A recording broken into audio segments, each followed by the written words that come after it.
these like mainstream outlets. Well, I know Lauren was referenced in a lot of the discussions that I was having with people on Twitter about people in South Africa who are farmers getting murdered. Right. She had a documentary called Farmlands that she made. Yeah, that was a weird one where people were getting angry at me and saying that I was reciting a racist conspiracy theory. I'm like, okay, but this is a racist conspiracy theory that a black person was talking about in front of Congress.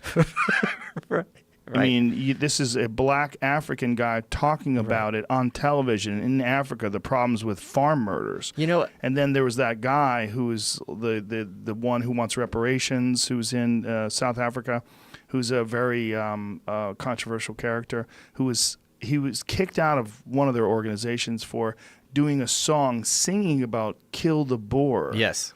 He's doing it and making gun sounds, and the audience is cheering along with this song with gun sounds, and it's about killing farmers. The term conspiracy theory is a tactic that the press and people use to shut down conversation. If you think about it, Harvey Weinstein was a conspiracy theory. Bill Cosby was a conspiracy theory. Kevin Spacey was a conspiracy theory. Everyone knew. Everyone. Yeah, there's a lot of conspiracy theories. And everyone kept their mouth shut. Yeah. So the idea that a conspiracy theory is inherently false is itself inherently false, and it's just a way to stigmatize a school of thought or an idea that you don't want to talk about. Well, it's also labeling it as a racist ideology. Yeah, that's true too. Yeah, you're immediately and they also, it was because of Trump reciting it. Trump had repeated it on television, talking about something in terms of the issue with South African farmers. But it's one of those things that we were talking about before, where even if they know that the narrative is not true, it supports what they're trying to push, and so they run with it. And so the other way. I kept doubling down. I kept posting all these different things about it. I was like, well, what about this guy talking about it? What about this? What about here's some instances of these murders? And then there's also the reality of South Africa in general, which is extremely violent. There's a lot of violence and there's a lot of crime. And some of it has to do with the fact that these people that are in these farms are targets because they're out in the middle of nowhere. Right. And whether or not it's racist that they're going after them because they're white, that's debatable. But black farmers are also getting attacked. It's not simply just white farmers. There is some of that, though. But and there's some of that. There's some of them are going after these farmers because they're white. And the thing that's really disturbing is, would people be happier if this is black people killing other black people, like the Hutu and the Tutsis? That was a big genocide. Yes. And so, yeah, it's a problem when people are being killed regardless of their race. Right. And tribalism cuts across racial lines. But on the other side, there was also some legitimate claims to land that was stolen during apartheid, and that the people who are alive today who might not have been around during the stealing of that land are benefiting from the fact that they're living on stolen land. Like, that's all legitimate as well. So there's legitimate arguments in terms of like how the land was procured in the first place and how the person who's owning it today, how they came to own it. So it's complex. It's very complex, but it also has to do with this culture of violence in Africa in general, right? Especially particularly in South Africa, where there's a lot of poverty, and these people who are out in these farms in the middle of nowhere, boonies, they're targets. People don't. What politics from both sides wants to teach us is that things are never complex. Right. So if you have your little package and something doesn't fit in that package, you don't know what to make of it, so you want to dismiss it. Yeah. Because then you're going to have to do the work of reconsidering your assumptions. And certainly don't discuss it publicly where you could be misconstrued or labeled as a racist. Right.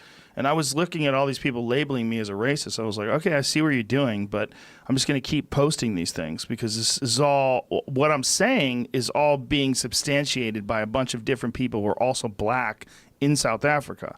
Like this is a lot of what this discussion revolves around. Well, and what Trump's done is had that word lose a lot of its meaning, because like if you just throw that term around willy nilly, then at a certain point it's like, okay, it's the boy who cried wolf. Right. And the term is a very broad term. If someone's grandma is prejudiced and says, I don't want my grandkids, dating a black person, that's not the same as advocating genocide. Right. And they're both racist, but you can't regard them as synonymous, and one doesn't necessarily lead to the other. Yeah.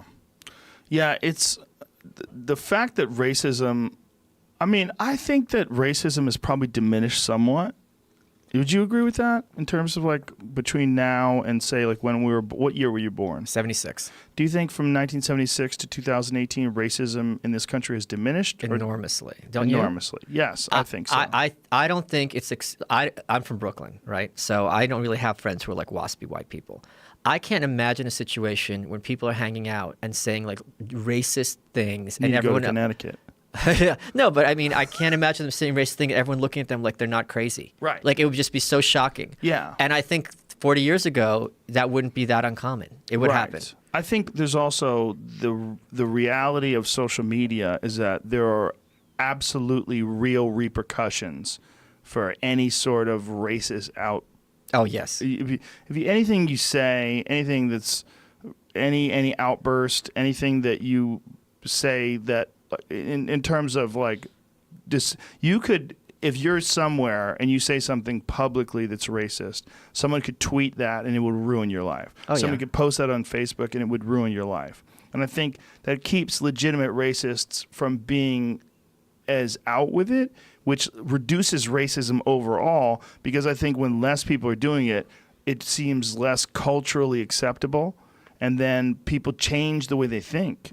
But it's easier to be racist when you're only talking to people who are like you. But if you're interacting with people from all over the world and you're like, okay, this guy's a putz, but he's also a putz like the people I know, it's very hard to maintain that prejudice when you're seeing people who are acting similar to you because it's anonymous behind the screen. And if they turn out to be black, it's like, okay, this guy's not different from me. Yeah, that's the We're interesting both assholes. difference.